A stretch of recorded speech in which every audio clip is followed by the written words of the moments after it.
রোজ দেখেন, যার শাড়ি কপালে টিপ, কানের দুল আর পায়ের গোড়ালি আপনি রোজ দেখেন, আর আরো অনেক কিছু দেখতে পাওয়ার স্বপ্ন দেখেন। স্বপ্নে যাকে ইচ্ছে মতন দেখেন, আমি শুনি। বিহারের প্রত্যন্ত গ্রামে দিনের আলোয় যার ছায়া মারানো আপনার ঘরে নিষিদ্ধ, আর রাতের গভীরে যাকে বস্তি থেকে তুলে আনতে পাইপ বরগঙ্গাজ পাঠান আপনি, আর সুসজ্জিত বিছানায় যার জন্য অপেক্ষায় অধীর হয় আপনার রাজকীয় লাম্পট্য, আমি শুনি। আমি শুনি আসামের চা বাগানের ঝুঁকড়ি গ্রামের বস্তি থেকে যাকে আপনি নিয়ে যেতে চান সাহেবি বাংলোর মধ্যরাতে, ফায়ার প্লেসের ঝলসে ওঠা আলোয় মলিন চোখে দেখতে চান যার অনাবৃত শরীর, আমি শুনি।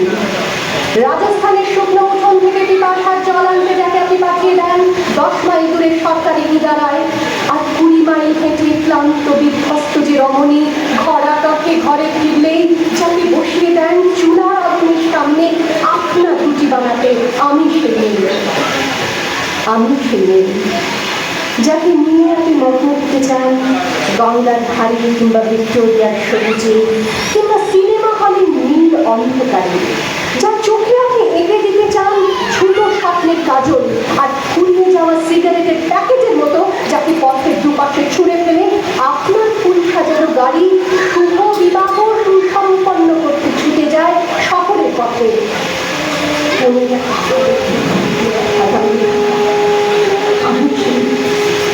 আমি সেই মেয়ে, আমাকে দেবতা যাকে ক্ষমা করেন না,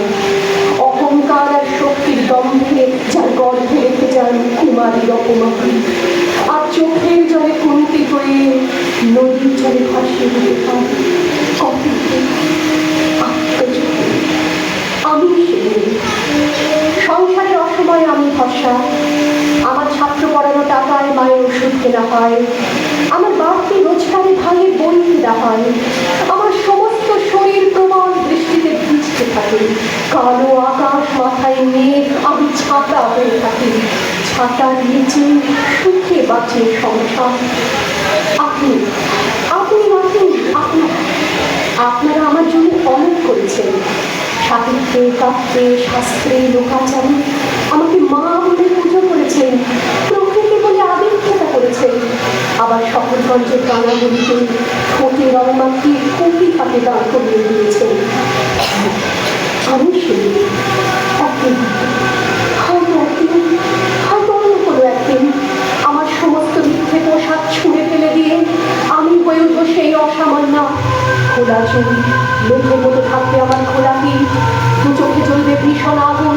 কপাল ঠিকতে বেরোবে ভয়ঙ্কর তেজরশ্মি, হাতে ঝলসে উঠবে সেই খড়,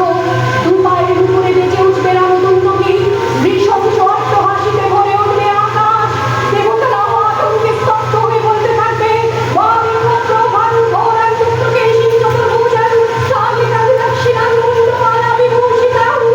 বিভৎসতা বলনের মতো আমি হতে থাকবো, আর আমার এগিয়ে যাওয়ার পথের দুপাশে মূল্য বিনাশন দেহ ছটফট করতে থাকবে, সভ্যতার দেহ, প্রগতির দেহ, উন্নতির দেহ, সমাজের দেহ। হয়তো আমি সেই মেয়ে, হয়তো বাবা, হয়তো বাবা।